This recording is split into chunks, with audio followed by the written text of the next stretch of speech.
The Bible tells us that Jesus is the only begotten Son of God. Here is the account. For God so loved the world that he gave his only begotten Son, that whosoever believeth in him should not perish, but have everlasting life. No man hath seen God at any time. The only begotten Son, which is in the bosom of the Father, he hath declared him. I will declare the decree.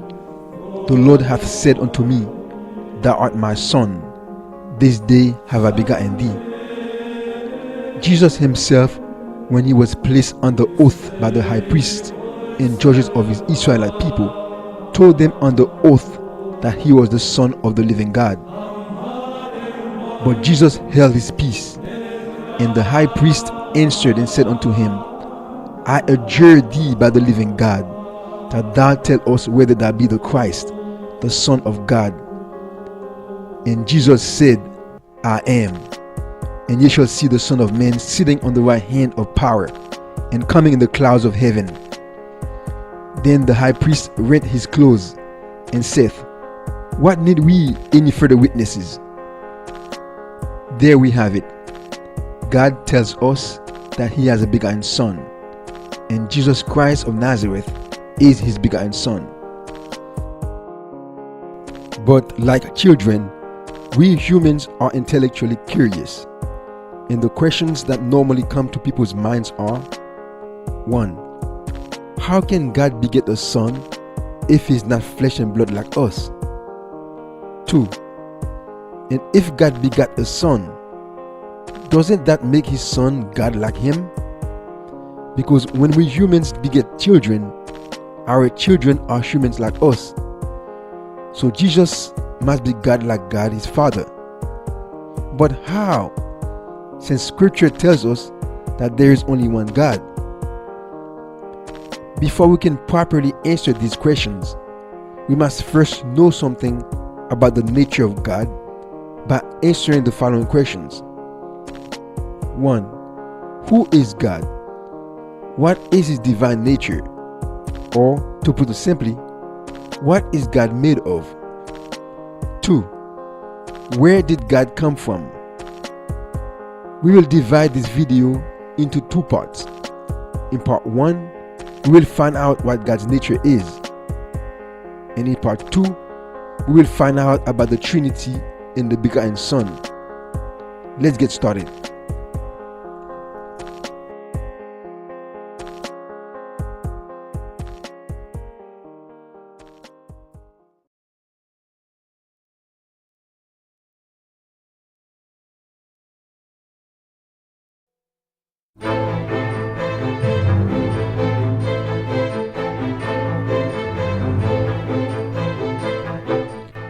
We humans are physical flesh beings.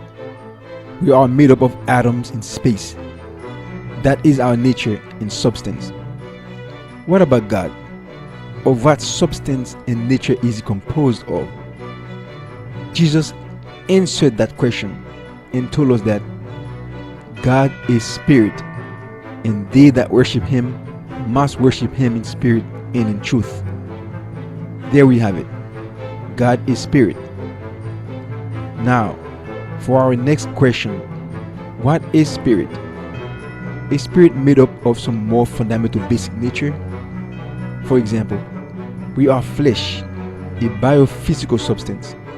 This biophysical substance can be broken down into a more basic stuff called atoms. These atoms, in turn, can be broken down further into more basic stuff called subparticles. These subatomic particles, in turn, exist within an extended medium called space-time. So fundamentally, our bodies are made up of particles swimming or vibrating in the ocean of space-time and kept together by forces. What about God's spirit nature? Is it like our bodies? Is spirit made up of some more fundamental elements? The Bible gives us a simple picture analogy of what spirit nature is. This is the only image or picture analogy we have of spirit nature in the Bible. Who maketh his angels spirits, his ministers a flaming fire. For our God is a consuming fire. For the Lord thy God is a consuming fire, even the jealous God. God is spirit. He is not made up of particles, in the same way that when we think of fire, we are not thinking of it as being made up of particles. We think of fire as a flame oscillating back and forth in constant activity of motion, not of particles in space. And the only description and image we get of spirit nature is of fire. God is spirit, and like fire, his divine spirit nature cannot be broken down into smaller units like our bodies can. His spirit nature is the eternally fundamental nature. There is nothing smaller or bigger than his eternal spirit nature. He is the biggest and the smallest, the first and the last. Thus saith the Lord, the King of Israel, and his Redeemer, the Lord of hosts. I am the first, and I am the last, and beside me there is no God. God's spirit nature is that which nothing greater or smaller can be conceived, to paraphrase one Christian philosopher. We will come back to this picture description of spirit as fire later. But for now, keep this picture of fire in our heads, since the Bible gave it to us.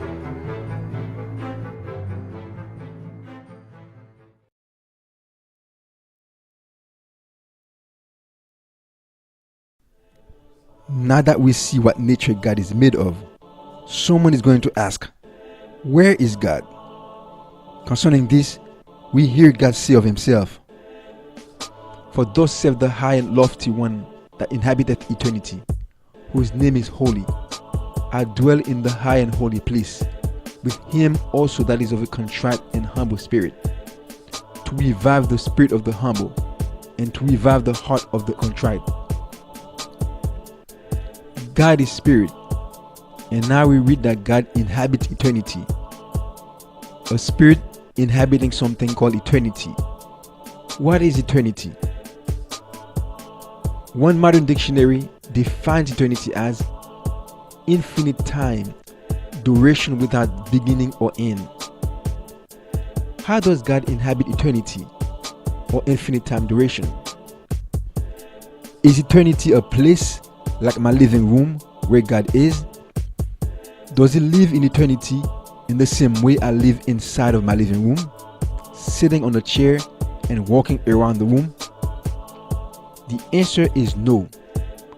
God does not inhabit eternity in the same way I inhabit or live inside of my living room, but rather, God, being spirit, inhabits eternity in the same way my spirit dwells in my body. God has a form, and Isaiah 57:15 just gave us his form, and eternity itself is God's divine form. And God dwells in eternity in the same way my spirit dwells in my body. Just as I have a finite body inhabited by a finite spirit, the infinite spirit God inhabits infinite time, duration without beginning or end. So, eternity is the eternal form of God, in the same way my body is the finite physical form or extension of my existence. And in the same way, I am the body which I inhabit as an inner spiritual essence. God is eternity which he inhabits. Again, in the same way I am referred to as a physical bodily being, God is referred to in scripture as the eternal being or as the eternal God. The eternal God is thy refuge, and underneath are the everlasting arms. And he shall thrust out the enemy from before thee, and shall say, destroy them. Eternity is the form of God. and spirit is his divine nature or essence. Now that we have showed that God is spirit and eternal in form, someone is still going to ask, but where did God come from? This sounds like a question asked by a child who was not paying attention in class. Since God is eternity itself, what do you mean where he comes from? Are you asking, where does eternity come from? And where did eternity begin? Okay, since he was not paying attention, let us explain this in a different way. Let us clarify for his understanding so he can see why and how his question makes no sense. Where did God come from? Scripture tells us clearly where God comes from. Before the mountains were brought forth, or ever that has formed the earth and the world, even from everlasting to everlasting, thou art God. God comes from everlasting to everlasting. Eternity is another word for from everlasting to everlasting. So we already talked about that, but let us break it down and go deeper and explain it another way. When we ask someone where they come from, we are referring to a place, a time, and even a person outside of themselves where they originated. For example, there was a place, a time, and a person, my father, outside of myself where I came from. He was present in a place and a time where I was not, and gave of his substance to form me. So now, about God. Is there a person, a place, and a time outside of God where he might come from? On this topic, the Bible answers with the following. Whither shall I go from thy spirit? Or whither shall I flee from thy presence? If I ascend up into heaven, thou art there.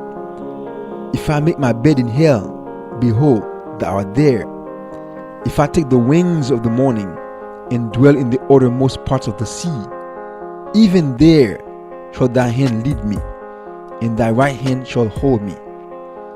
If I say, surely the darkness shall cover me, even the night shall be light about me. Yea, the darkness hideth not from thee, but the night shineth as the day. The darkness and the light are both alike to thee. What the Bible is telling us plainly here is that God is present everywhere. He is omnipresent. That is, present at every place and time. There is no person, place, or time outside of him where he might come from, since there is no place or time where he is not present. He is present in all places and time. There is no such thing as outside of him to begin with, as scripture tells us. Can any hide himself in secret places that I shall not see him? Saith the Lord. Do not I fill heaven and earth? Saith the Lord. For in him we live and move and have our being, as certain also of your own poets have said, for we are also his offspring. There is only one eternity, and this also, as we've seen, is how God inhabits eternity. He is present all throughout infinite time, duration without beginning or end. In the same way my spirit fills my entire body. When we find that God is present at point B, then we ask, where did he come from? Was it from point A? But then, when we look at point A, we see that God is already present there. Then we think, maybe he came from point Z. But then, we look at point Z, we see that God is already present there. Then we think, maybe from point Y. But then, we look at point Y, we see that God is already present there. Then we ask until we come full circle to point A again. where we know God is already present from eternity to eternity. Before the mountains were brought forth, or ever that has formed the earth and the world, even from everlasting to everlasting, thou art God. God's Spirit fills everywhere. There is nowhere or when God is not already present. So where did God come from? The proper answer is everywhere, since He is already present everywhere. When did God begin? The proper answer is every when, since He's already present every when. God came, comes, and will come from everywhere and every when. I dub this mechanism of God's omnipresent existence spontaneous eternity. That is, God exists spontaneously everywhere, like an eternal fire that spontaneously combusts without any outside cause from eternity to eternity. This is the nature of God given to us in Scripture, that He is eternity itself, a spontaneously ever-present spirit being. And God said unto Moshe, Haya, Asha, Haya. And He said, Thus shalt thou say unto the children of Israel, Haya hath sent me unto you. Okay, this should be enough words to help your mind picture God's eternal existence. If I give more words than that, I might destroy the picture. To recap, God is spirit, and God as spirit is everywhere. Being everywhere, God has no beginning or ending. He is eternity. This concludes the first part.